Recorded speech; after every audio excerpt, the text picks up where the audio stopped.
जय मां शारदे। नमस्कार प्यारे दोस्तों, very good evening to all of you. I am Alka Mishra और मैं आप सभी का अशोका IAS एकेडमी में हार्दिक स्वागत करती हूँ, वंदन करती हूँ, अभिनंदन करती हूँ। Friends, I am Alka Mishra. I have qualified assistant professor exam with sociology many time. Friends, आप सभी कैसे हैं और आपकी पढ़ाई कैसी चल रही है? उम्मीद है आप सभी इस कोविड-19 की स्थिति में अपने आप को बचाते हुए और अपनी पढ़ाई अच्छी दिशा में चल रही होगी। आपकी पढ़ाई अच्छे से आप पढ़ रहे होंगे और अपना ख्याल रख रहे होंगे। फ्रेंड्स, अपना ख्याल रखिएगा क्योंकि अभी स्थिति लॉकडाउन तो खुल रहा है धीरे धीरे, स्टेप बाय स्टेप, लेकिन आपको अपना ख्याल खुद ही रखना है। तो आप अपना ख्याल रखिएगा और आप सभी स्वस्थ रहिएगा। तो आइए हम क्लास को शुरू करते हैं। फ्रेंड्स, ये बहुत अच्छा कोटेशन है। Talk to yourself at least once in a day. Otherwise, you may miss a meeting with an excellent person in this world. आप स्वयं से बात करने के लिए, दिन में स्वयं से बात करने के लिए कम से कम एक बार मौका जरूर निकालिए, नहीं तो आप इस दुनिया के एक शानदार व्यक्ति से मिलने का मौका खो देंगे। फ्रेंड्स, ये बहुत उम्दा लाइनें हैं और सच में आप जो होते हैं ना, एक शानदार व्यक्ति होते हैं। सारी क्षमताएं, सारी संभावनाएं आपके भीतर मौजूद होती हैं और आपको अपना लक्ष्य भी पता है और आपने उस दिशा में क्या काम किया है सही रूप से आप ही को पता है। और जब ये चीज पता है तो आपका जो इवैल्यूएशन होगा आप स्वयं बहुत अच्छे से कर सकेंगे। तो इसलिए अपने आप से कम से कम बात करने के लिए दिन भर में एक बार मौका तो निकालिए ही, जिससे आपको समझ में आएगा कि आप किस दिशा में हैं और सही हैं और आपको एक बेहतरीन व्यक्ति से मिलने का अवसर मिलेगा। आपको स्वयं को जानने का मौका मिलेगा। आप स्वयं की खूबियों को पहचानेंगे, अपनी इच्छाओं को जानेंगे और उसे एक सही सेप दे पाएंगे। और सच मानिए दोस्त, जब आप अपने आप से जानेंगे, अपने आप को जानेंगे, तभी तो आपको किसी और चीज को जानने का मतलब निकलेगा। यदि आप सारी दुनिया जान जाते हैं और अपने आप को ही नहीं जानते हैं तो फिर उस जानकारी का कोई मतलब नहीं होता है। तो फ्रेंड्स, अपने आप को जानिए और अपनी सफलता सुनिश्चित कीजिए। तो आइए इस दिशा में हम थोड़ा सा एक जस्ट अ लिटिल हेल्प जैसी मैं एक छोटा सा प्रयास करती हूँ ताकि आपकी सफलता सुनिश्चित हो सके। फ्रेंड्स, समाजशास्त्र की दुनिया में आप सभी का हार्दिक स्वागत है।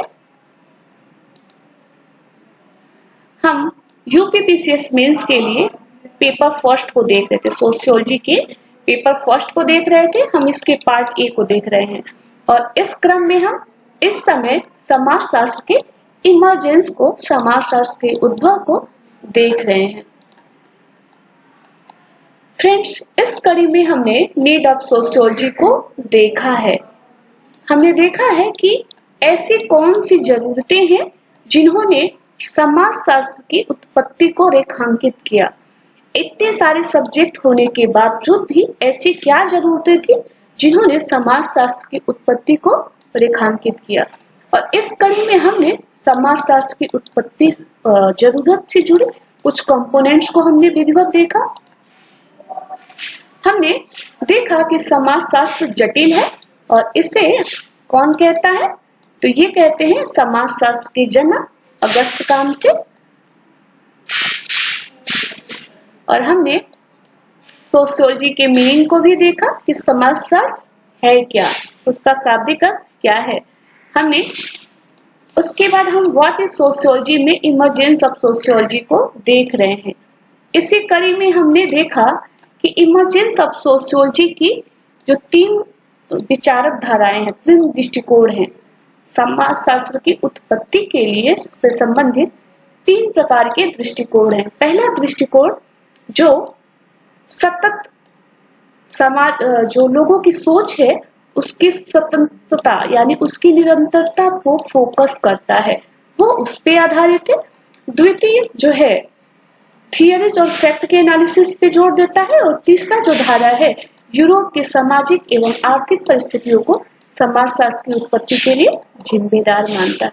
फ्रेंड्स, जो लोग इस क्लास को नहीं देखे होंगे तो मेरा आपसे रिक्वेस्ट है कि आप जाके प्रीवियस वीडियो में इस क्लास को देख लेंगे, ताकि आपको ये बेसिक जो है ना सोशियोलॉजी के बेसिक है ये पता चलेगी। और फ्रेंड्स, मैंने बहुत ही इंटरेस्टिंग ढंग से इन चीजों को बताया है और आपको मुझे उम्मीद है कि आप सुनेंगे तो आपको ये समझ में आ जाएगा। और जब आपको सोशियोलॉजी की बेसिक पता चल जाएगी ना, तब जब आप अपनी बात कहेंगे, लिखेंगे या फिर किसी को समझाएंगे तो उसे समझ में आ जाएगी। इसलिए आपको बेसिक क्लियर होना चाहिए। तो फ्रेंड्स, इसे देख लीजिएगा ताकि आपकी बेसिक क्लियर हो जाए। तो हमने देखा था कि यूरोप की ऐसी परिस्थितियां थी जिसने समाजशास्त्र की उत्पत्ति में योगदान दिया था। तो इसमें दो जो थी, ये जो दो क्रांतियां हैं, और इन दोनों क्रांतियों को हम प्रबोधन काल यानी पुनर्जागरण काल या फिर रेनेसा पीरियड से जोड़ के देखते हैं। और जो दूसरी क्रांति है फ्रेंच क्रांति, फ्रेंच रेवोल्यूशन यानी फ्रांसीसी क्रांति और इंडस्ट्रियल रेवोल्यूशन, हम दोनों क्रांतियों को एक एक करके देख चुके हैं। हमने कमर्शियल रेवोल्यूशन को भी देखा था, हमने साइंटिफिक रेवोल्यूशन देखा, हमने फ्रेंच रेवोल्यूशन को भी देखा कि किस प्रकार से जो फ्रांसीसी समाज है असमानता पे आधारित है, और यहाँ पे जो 98% लोग हैं और जिसमें 80% लोग किसान हैं, उन पर पूरा बोझ पूरे समाज को संचालित करने का बोझ है। और जो राजा है ना, वो जनता के सवालों के प्रति संवेदनहीन है। महारानी जो है ना, वो संवेदनहीन है और वो कहती है कि यदि आपके पास ब्रेड नहीं है तो क्या हुआ, आप केक खाओ। मतलब उन्हें जनता के सुख दुख से कोई सरोकार नहीं होता है। और नतीजा क्या होता है, फ्रांस की क्रांति। और फ्रांस की क्रांति ने क्या किया था, दुनिया के लिए 3 अनमोल रत्न दिए थे, स्वतंत्रता, समानता और बंधुत्व। ये 3 अनमोल रत्न जो है ये हमें कहां से मिले थे, तो ये मिले थे हमें फ्रांसीसी क्रांति से। ये हमें 3 अनमोल रत्न फ्रांसीसी क्रांति से मिलते हैं। तो फ्रेंड्स, इस क्लास को भी आप देख लीजिएगा यदि आपने। और हम कल इंडस्ट्रियल रेवोल्यूशन को देख रहे थे। इंडस्ट्रियल रेवोल्यूशन में हमने देखा था कि किस प्रकार से जो इंग्लैंड है वहां सामाजिक और आर्थिक क्षेत्र में परिवर्तन होता है। और यह सिर्फ इंग्लैंड में न रह के इसका जो विस्तार होता है, इसका जो प्रसार होता है, इंग्लैंड में सीमित न होके पूरे विश्व में व्यापक प्रभाव डालता है। और कहीं ना कहीं हम आज जो वैश्वीकरण उदारीकरण का जो दौर झेल रहे हैं, जो जी रहे हैं, उसमें इसका बहुत बड़ा योगदान है। आज जो मनुष्य का जीवन है, जो संचार क्रांति है, जो वैश्विक गांव की संकल्पना है, इन सभी में इस क्रांतियों का महत्वपूर्ण योगदान है। तो फ्रेंड्स, आइए हम इसे समझेंगे। हमने कल इसको देखा था, सामाजिक परिस्थिति को, औद्योगिक क्रांति की सामाजिक परिस्थिति थी और इससे किस प्रकार से समाज में परिवर्तन आया था, किस प्रकार से आर्थिक संरचना में परिवर्तन आया था और समाज पे इसका क्या प्रभाव पड़ा था। एज ए होल सोसाइटी इस रेवोल्यूशन का, इस क्रांति का क्या प्रभाव पड़ा था, हमने देखा था। और जो लोग नहीं देखे हैं, आप सभी से एक बार फिर रिक्वेस्ट है, आप इसे देख लीजिएगा, जिससे आपका जो है कॉन्सेप्ट क्लियर हो जाएगा, बेसिक अच्छी हो जाएगी, आपकी पकड़ मजबूत हो जाएगी। तो फ्रेंड्स, आज हम जो बौद्धिक प्रभाव है, जो विचारकों का प्रभाव है समाजशास्त्र की उत्पत्ति में, उसको देखेंगे। और इस प्रकार से हम एक मोटा एक अपनी अंडरस्टैंडिंग बना लेंगे कि समाजशास्त्र की उत्पत्ति में किन कारकों ने योगदान दिया और समाजशास्त्र की उत्पत्ति कैसे हुई। तो फ्रेंड्स, ये जो बौद्धिक प्रभाव है ना, ये प्रबोधन काल से यानी पुनर्जागरण काल से जोड़ के देखा जाता है। प्रबोधन काल इसे कह सकते हैं। जो बौद्धिक प्रभाव है इसको प्रबोधन काल से पुनर्जागरण काल,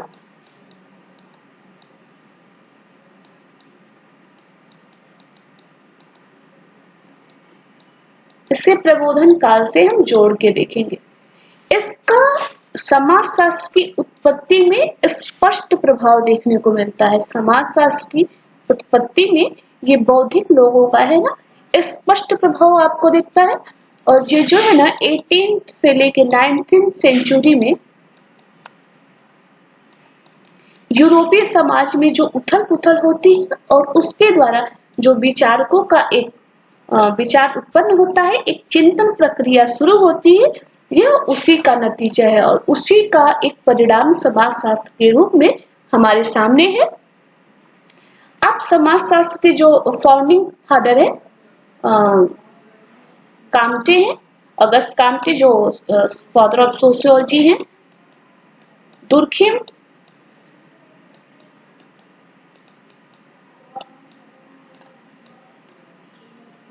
स्पेंसर, कार्ल मार्क्स और वेबर, इन लोगों में आप इन विचारकों में आप इस प्रबोधन काल का स्पष्ट प्रभाव देखेंगे। तो फ्रेंड्स, ये बौद्धिक प्रभाव को आइए शुरू करते हैं कि बौद्धिक प्रभाव क्या था समाजशास्त्र की उत्पत्ति में। बौद्धिक प्रभाव को समझने के लिए हम दो प्रकार से देखते हैं। एक तो ऐसे दृष्टिकोण विकसित हुए जिसने समाजशास्त्र की उत्पत्ति में अपना योगदान दिया और ऐसी कुछ अवधारणाएं, ऐसे कुछ कॉन्सेप्ट निकल के आए जिन्होंने समाजशास्त्र की उत्पत्ति में योगदान दिया। फ्रेंड्स, जो दृष्टिकोण है इसमें क्या होता है कि वैज्ञानिक पद्धति का प्रयोग होने लगता है, नेचुरल साइंस का प्रयोग होने लगता है। किस चीज के लिए? सामाजिक अध्ययन के लिए। ऐसा माना है विद्वानों ने, जो सोशियोलॉजी के विद्वान हैं, जो प्रारंभिक विद्वान हैं, उनका मानना है कि जिस प्रकार से प्राकृतिक विज्ञान जो है वो अपनी पद्धति का प्रयोग कर चीजों का, प्राकृतिक घटनाओं का अध्ययन करता है, उसी प्रकार से सामाजिक घटनाओं का भी अध्ययन किया जा सकता है। फ्रेंड्स, एक चीज मैं यहाँ पे बता दूं कि साइंस को दो भागों में माना गया है। एक नेचुरल साइंस,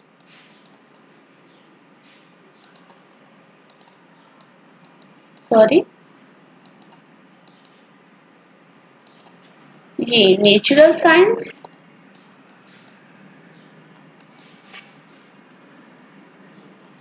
और दूसरा है सोशल साइंस।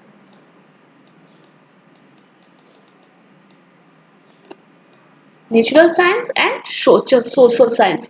तो ये जो समाजशास्त्र के जो फाउंडिंग फादर है, इनका मानना है कि वैज्ञानिक जो पद्धति है इसका प्रयोग सामाजिक अध्ययन में इसके टूल्स का यूज किया जा सकता है और इस दृष्टिकोण ने समाजशास्त्र की उत्पत्ति में अपना योगदान दिया था। इसी प्रकार से तर्कवाद का समर्थन होने लगता है। इसका उपयोग समाज की जो संस्थाएं हैं उनके संबंधों का, समाज की जो संस्थाएं हैं उनके संबंधों का अध्ययन करने के लिए, समाज के संबंधों का अध्ययन करने के लिए तर्कवाद का इस्तेमाल शुरू हो जाता है और इस प्रकार से इस दृष्टिकोण का समाजशास्त्र की उत्पत्ति में योगदान होता है, प्रभाव होता है। और जो व्यक्ति होता है ना, अब वह नियतिवाद को इनकार करता है, नियतिवाद को इनकार करता है। वो कहता है कि मनुष्य जो है ना अपनी परिस्थिति में परिवर्तन करने में सक्षम है मनुष्य जो है अपनी परिस्थिति में परिवर्तन करने में सक्षम है। यह कोई प्राकृतिक व्यवस्था नहीं है, बल्कि यह एक थोपा हुआ व्यवस्था है। यह एक थोपा जाने वाला, जबरदस्ती थोपा जाने वाला व्यवस्था है। तो यह सामाजिक समस्या है, न कि स्थायी रूप से कोई प्रकृति द्वारा निर्धारित समस्या है। और इस प्रकार से यहाँ से क्या होता है, परंपरा का विरोध होता है, परंपराओं का विरोध होता है। और इसने एक प्रकार से जो सामाजिक संरचना है उसमें व्यापक परिवर्तन लाने का काम किया। और जब समाज की संरचना में व्यापक परिवर्तन होता है तो उसका अध्ययन करने का जरूरत होता है। तो इस प्रकार से इन अवधारणाओं का, इन दृष्टिकोण का समाजशास्त्र की उत्पत्ति में महत्वपूर्ण योगदान होता है। यानी कि वैज्ञानिक पद्धति का प्रयोग, क्योंकि वैज्ञानिक पद्धति के प्रयोग द्वारा जो इसके टूल्स है सोशल साइंस के, उसका उपयोग कर सामाजिक अध्ययन किया जाता है। और आपने प्रत्यक्षवाद, पॉजिटिविज्म का नाम सुना होगा, जिसे father of sociology Auguste Comte ने विकसित किया था और हम उसे देखेंगे। नेक्स्ट, तर्कवाद का समर्थन। अब लोग तर्क के आधार पर संबंधों को समझने का प्रयास करते हैं कि क्यों कोई संरचना किसी बनी हुई है, या फिर एक संरचना जैसे परिवार जैसी, जो परिवार की जो संरचना है उसका विवाह नामक संस्था में, जो परिवार नामक संस्था है, परिवार जैसी समिति है, उसका विवाह में कैसे योगदान है और किस प्रकार से योगदान जो है इसका बना रहेगा और इसमें क्या परिवर्तन आया और पहले क्या था। तो इस प्रकार से समाजशास्त्र की उत्पत्ति में उसके संबंधों को पता लगाने में तर्कवाद का इस्तेमाल होने लगा। तो इसका प्रभाव था। और यहाँ पे मनुष्य ने नियतिवाद को खारिज कर दिया। मनुष्य ने कहा कि हम नहीं मानते कि हम ऐसा ही नियत भोगने के लिए जन्म हुआ है, हम अपने प्रारब्ध को मानने से इनकार करते हैं। हम सक्षम है कि हम अपनी स्थिति में परिवर्तन कर सकते हैं, हम इसमें सक्षम है। और इस प्रकार से परंपरा का विरोध होता है, व्यापक परिवर्तन होता है और इस प्रकार से बौद्धिक परिवर्तन होता है। फ्रेंड्स, बौद्धिक प्रभाव का अवधारणा के रूप में भी हम स्पष्ट रूप से देखेंगे।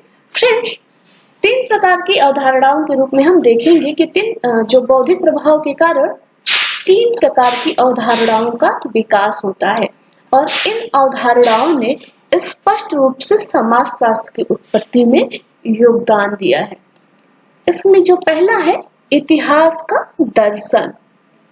फ्रेंड्स, जो इतिहास का जो दर्शन है यह मानता है यहाँ से विकास एवं प्रगति का सिद्धांत, विकास एवं प्रगति, इतिहास के दर्शन से विकास एवं प्रगति का सिद्धांत निकल के आता है।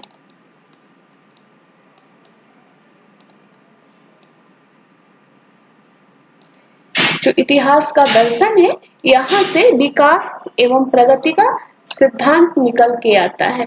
और फ्रेंड्स, अगस्त काम्टे ने जो परिभाषा दिया था, तो समाजशास्त्र को प्रगति एवं व्यवस्था का ही सिद्धांत तो उन्होंने माना है, तो हम उसे आगे देखेंगे। लेकिन अभी हम इतना ही समझते हैं कि जो इतिहास का जो दर्शन है यहाँ से विकास एवं प्रगति का सिद्धांत निकल के आता है। और इसके जो मेन जो इसके प्रतिपादक विद्वान जो हैं यह है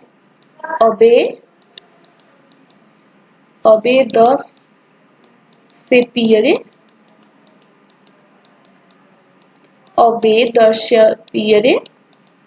एंड जो दूसरी जो है विद्वान जो है जियाम बतिस्ता,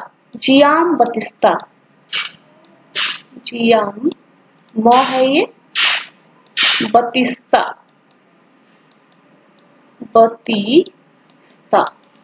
ये जो है इन विद्वानों ने विकास एवं प्रगति के सिद्धांत को इन्होंने निकाला है।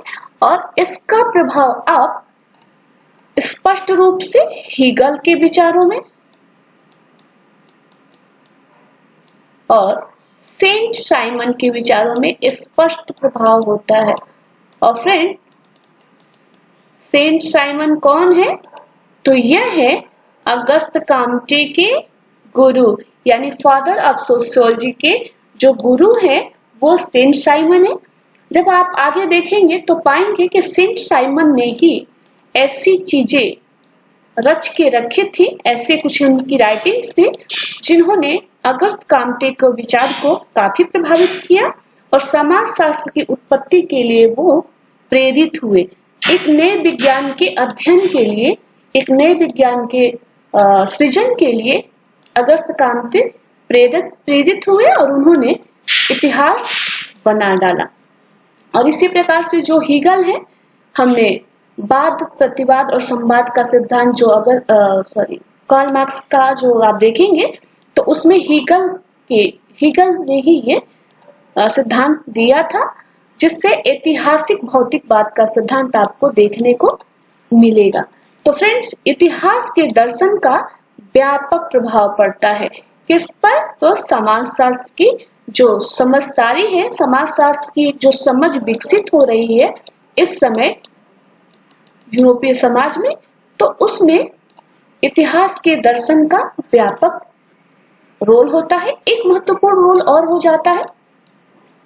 एक विद्वान आते हैं, Adam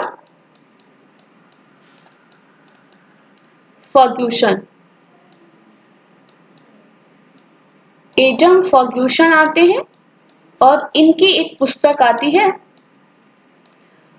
essay on the history of civil society. Essay on the history of civil society, इसका भी इतिहास के जो दर्शन है, राजनीतिक दर्शन, उसको विकास करने में बड़ा योगदान होता है। और इस प्रकार से ये सब मिलके एक स्पष्ट प्रभाव डालते हैं, समाजशास्त्रीय सोच में एक स्पष्ट प्रभाव डालते हैं और नतीजा होता है जो हम समाजशास्त्र को आज पढ़ रहे हैं। ये विचार जो है स्पष्ट रूप से प्रभावित करते हैं और समाजशास्त्र की नींव रखने में योगदान देते हैं, समाजशास्त्रीय विचारकों के उत्पत्ति में योगदान देते हैं। ऐसे लोग आते हैं जो समाजशास्त्र की उत्पत्ति के बारे में सोचते हैं। तो फ्रेंड्स, इतिहास के दर्शन से विकास एवं प्रगति का सिद्धांत निकल के आता है और इसे ओबे द पियरे है और जियाम बतिस्ता नामक दो जो विद्वान है इस विकास एवं प्रगति के सिद्धांत को आगे लाते हैं, जिसका प्रभाव हमारे सोशियोलॉजी के विचारकों पे पड़ता है और आप इसे बाद में भी स्पष्ट रूप से देखेंगे। और इसी कड़ी में एडम फर्ग्यूसन भी है, जिन्होंने essay on the history of civil society में स्पष्ट रूप से पूरा राजनीतिक और ऐतिहासिक विश्लेषण किया है।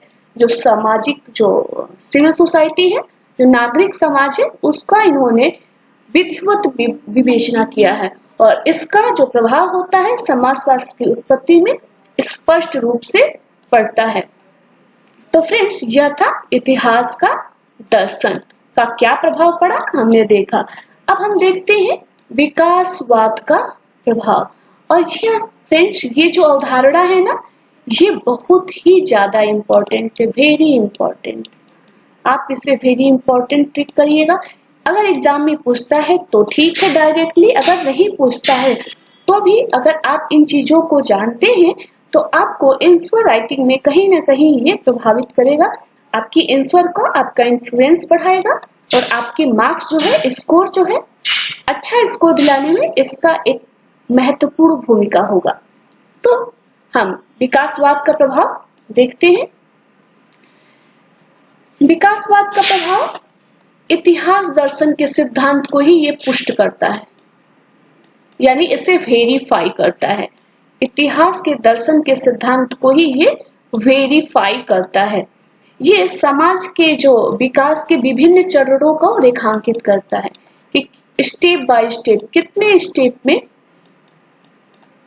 समाज का विकास हुआ है और इसे जो इतिहास के दर्शन में इस विकास को दर्शाया गया है, यही इसे वेरीफाई करता है, यह इसके स्टेप को और ज्यादा पुष्ट करता है। इसमें समाज को, जो समाज है उसे जीव की भांति माना गया है। समाज को जीव के बराबर माना गया, जीव के समान माना गया है। अब देखेंगे कि जीव विज्ञान की खोज हो चुकी है, तो अब जो जीव विज्ञान की अवधारणा है, जो एक कॉन्सेप्ट है, उसका यूज समाज के अध्ययन के लिए किया जाता है। अब देखेंगे यहाँ से बहुत सारे थॉट्स निकल के आते हैं, और जो संरचना है, समाज की संरचना यानी स्ट्रक्चर, प्रकार्यवाद, संरचनावाद और प्रकारवाद में इन चीजों का स्पष्ट प्रभाव पड़ता है। संरचनावाद और प्रकार्यवाद में इन जो बौद्धिक विश्लेषण है, इसका स्पष्ट प्रभाव आपको देखने को मिलेगा। ये संरचनावाद और जो प्रकार्यवाद है, ये समाज शास्त्र के महत्वपूर्ण सिद्धांत है और ये महत्वपूर्ण पद्धति है। तो हम इसे देखेंगे। विकासवाद का प्रभाव स्पष्ट रूप से देखने को मिलता है। यहाँ से जो है सामाजिक जो विकास है, इसकी जो है शब्दावली निर्मित की जाती है कि समाज का विकास किस प्रकार से हुआ होगा। और आपने 3 स्तरों का नियम पढ़ा होगा। ये जो 3 स्तरों का नियम कौन देता है? तो ये देते हैं हमारे अगस्त काम्टे, जो हमारे फादर ऑफ सोशियोलॉजी हैं, अगस्त काम्टे। ये 3 स्तरों का नियम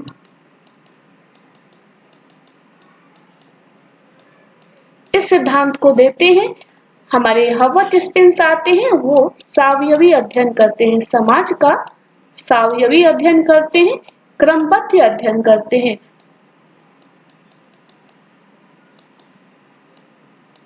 सावयवी अध्ययन करते हैं। जो हर्बर्ट स्पेंसर आते हैं तो उसका सावयव, समाज का सावयवी अध्ययन करते हैं। और कांट जो है 3 स्तरों का नियम देते हैं, दुर्खिम प्रकार्यवाद का सिद्धांत देते हैं, संरचनावाद का सिद्धांत स्पेंसर देते हैं। तो इस प्रकार से आपको ये जो विकासवाद का है प्रभाव देखने को मिल जाएगा। विकासवाद के प्रभाव में फ्रेंड्स एक चीज का आप देखेंगे, जो डार्विन है, चार्ल्स डार्विन, ये अनुकूलतम का सिद्धांत देते हैं, ये अस्तित्ववाद का सिद्धांत देते हैं और ये विकासवाद का भी सिद्धांत देते हैं कि किस प्रकार से जो है समाज जो है सरल से जटिल होता जाता है। समाज जो है सरल से जटिलता की ओर बढ़ता जाता है। और ये इस प्रकार से मानते हैं कि जैसे जीव होता है तो पहले उसका छोटा सा होता है, फिर उसमें विभिन्न प्रकार की संरचनाओं का और विकास होता जाता है, उसमें कुछ चीजें जुड़ती जाती हैं और फिर अगले चरण में उसमें कुछ और विशेषताएं जुड़ती जाती हैं। और इस प्रकार से जीव का विकास जो है हर क्रम में, हर चरण में थोड़ा बढ़ता जाता है। और इसी को इन्होंने समाज के ऊपर लागू किया है कि समाज पहले जो होता है सरल होता है, फिर लोगों के कुछ ज्ञान बढ़ते हैं, लोगों के संबंध बढ़ते हैं, कुछ अनुभव होते हैं और इस प्रकार से जटिलता बढ़ती है और अगले चरण में जटिलता और बढ़ती जाती है। और इस प्रकार से समाज जो है सरल से जटिल होता जाता है। समाज जो है सरल से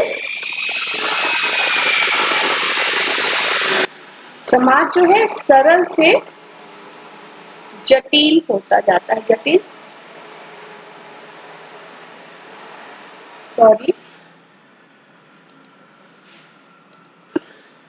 समाज जो है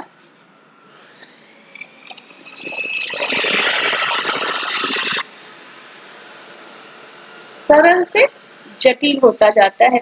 और आप देख रहे हैं कि ये जो डार्विन है, इसके अलावा एक और विद्वान आते हैं जो होते हैं लेमार्क आते हैं और इन्होंने भी समाज की जो जटिलता है, जीव की जटिलता है, उसे प्रतिपुष्ट किया है। और हम देखेंगे कि डार्विन के सिद्धांत से स्पेंसर प्रभावित होते हैं, डार्विन के सिद्धांत से स्पेंसर प्रभावित होते हैं।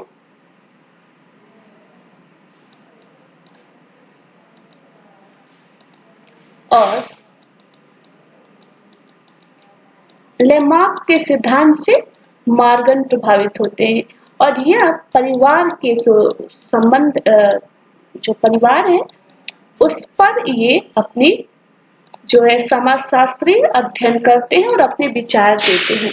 तो फ्रेंड्स, इस विकासवाद का जो प्रभाव है समाजशास्त्र पे स्पष्ट रूप से दिखाई पड़ता है।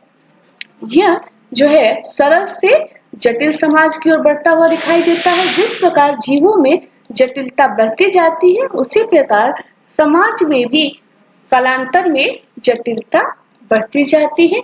समाज को जीव के समान माना गया है और यहीं से संरचनावाद प्रकार्यवाद का सिद्धांत भी निकल के आता है, जिसे हम सोशियोलॉजी में देखते हैं। फिर जो नेक्स्ट जो अवधारणा है वो है सामाजिक सर्वेक्षण। सामाजिक स्थितियों के, ये सामाजिक है, सो नहीं है, सा है, सामाजिक सर्वेक्षण यानी सामाजिक स्थितियों के सर्वेक्षण के सिद्धांत। फ्रेंड्स, यहाँ पे दो अवधारणाएं निकल के आती हैं। पहली धारणा कहती है कि जो समाज है इसका जो है अध्ययन नेचुरल साइंस के टूल से करना चाहिए। नेचुरल साइंस के टूल से करना चाहिए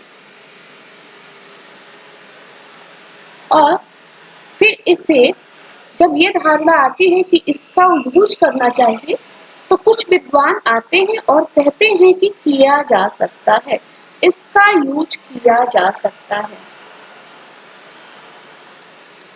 किया जा सकता है। और हम ये किसमें देख सकते हैं?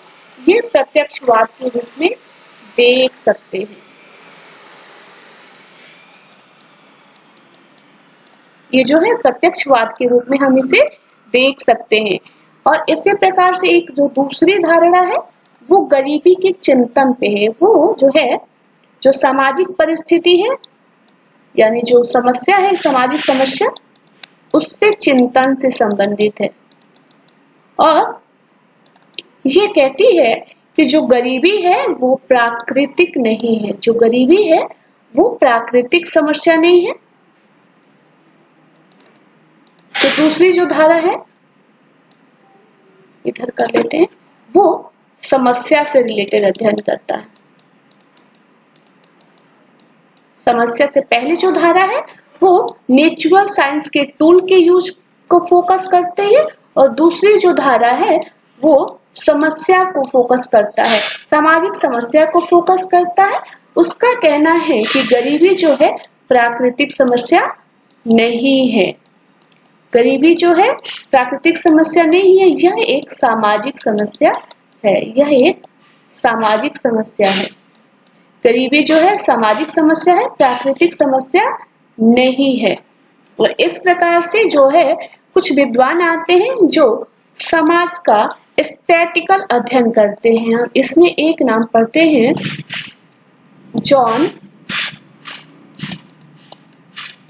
जॉन सिक्लेयर। ये न है फ्रेंड्स, थोड़ा सा मेरा कर्सर जो है आज ठीक से नहीं चल रहा, इसलिए आप मुझे क्षमा करेंगे। जॉन जो है सिक्लेयर,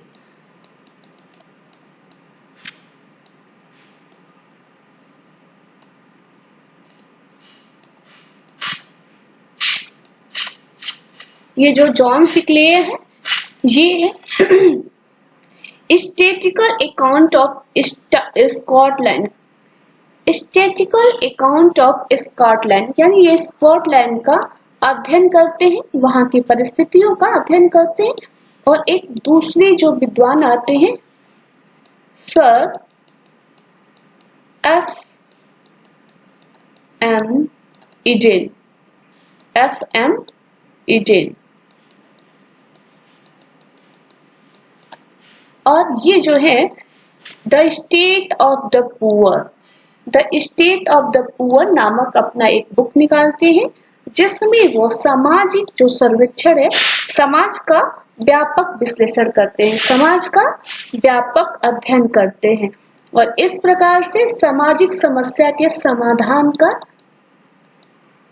कि सामाजिक समस्या क्या है, उसका समाधान क्या होना चाहिए। जो समाज में समस्या है वो सामाजिक है, वो प्राकृतिक समस्या नहीं है और इसका समाधान निकाला जा सकता है और इसका समाधान किया जाना चाहिए। तो फ्रेंड्स, ये हम कुल मिला के आज हम देखे हैं कि बौद्धिक प्रभाव को कि किस प्रकार से समाजशास्त्र पे की उत्पत्ति में बौद्धिक प्रभाव होता है। इसके दो प्रकार से हम अध्ययन करते हैं। एक तो दृष्टिकोण के आधार पे, ये 3 दृष्टिकोण है। पहला दृष्टिकोण है वैज्ञानिक पद्धति के प्रयोग से संबंधित। दूसरा दृष्टिकोण जो है तर्कवाद के समर्थन से है।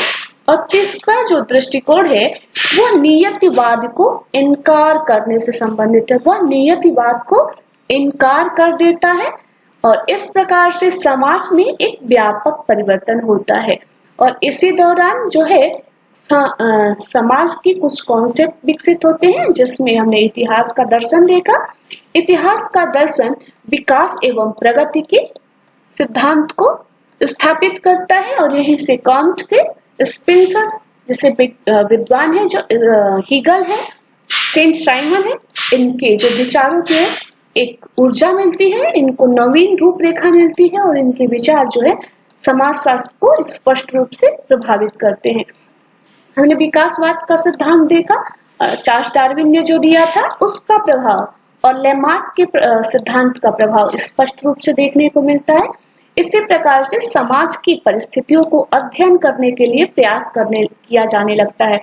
तो जो सामाजिक सर्वेक्षण, सामाजिक स्थितियों को जानने के लिए, तो पहला तो यह है कि इसको कैसा टूल होना चाहिए, यानी क्या औजार होने चाहिए, किस प्रकार से उसका अध्ययन करना चाहिए, क्या तकनीक होने चाहिए समाज के अध्ययन के लिए। तो इसमें ये लोग नेचुरल साइंस के टूल्स को यूज करने की बात करते हैं। और दूसरा है कि जो चिंतन होने लगता है कि जो गरीबी है यह प्राकृतिक समस्या नहीं है, यह सामाजिक समस्या है।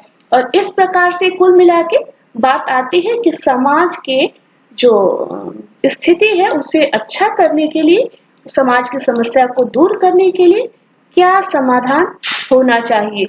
और इसमें जॉन सिक्लेयर और सर एफ.एम.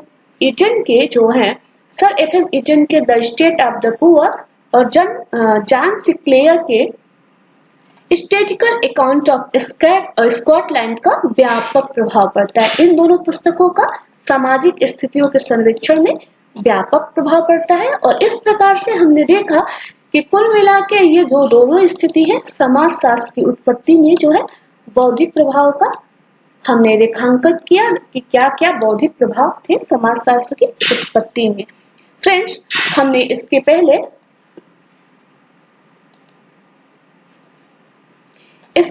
हम सारे रेवोल्यूशन देख चुके हैं, 4 प्रकार के रेवोल्यूशन देखे हैं और इन रेवोल्यूशन ने समाज की संरचना में व्यापक प्रभाव डाला था। हमने नीड ऑफ सोशियोलॉजी को भी देखा था, नीड ऑफ सोशियोलॉजी को,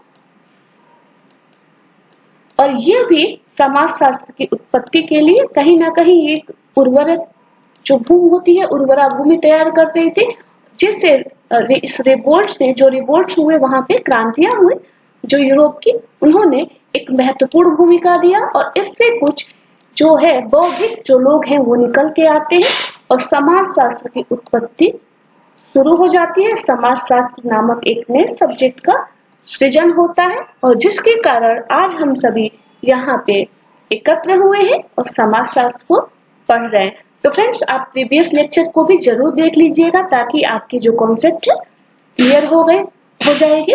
फ्रेंड्स, ऐसे समय आते हैं बॉटम अप। ये पूरा पढ़ने के बाद हमने जब देखा पूरी स्थितियों को, बौद्धिक प्रभाव और सामाजिक प्रभाव, तो ये जो बॉटम है ये व्यापक अध्ययन करते हैं। मैंने इन्हीं से इसे पढ़ा है कि जो क्या इंटेलेक्चुअल प्रभाव होते हैं और क्या सामाजिक प्रभाव होते हैं, और ये दोनों मिलके ही समाजशास्त्र की उत्पत्ति, समाजशास्त्र की जो सृजन है उसमें भूमिका निभाते हैं। और जो बौद्धिक लोग हैं और जो सामाजिक परिस्थितियां हैं ये मिलके समाजशास्त्र की उत्पत्ति में योगदान देती है। और हम देखते हैं कि सेंट साइमन कुछ विचार रखते हैं, अगस्त कांटे उनके विचार को प्रभावित होते हैं पढ़ के और समाजशास्त्र की उत्पत्ति में अपना अहम योगदान देते हैं, जिसे हम देखेंगे, जिससे हमें एक समाजशास्त्र नामक नए ग्रंथ की, नए शास्त्र की हमको नया शास्त्र मिलता है। तो फ्रेंड्स, आई होप आपको क्लास में जो बताया गया, जो चीजें बताई गई हैं वो आपको समझ में आई होंगी।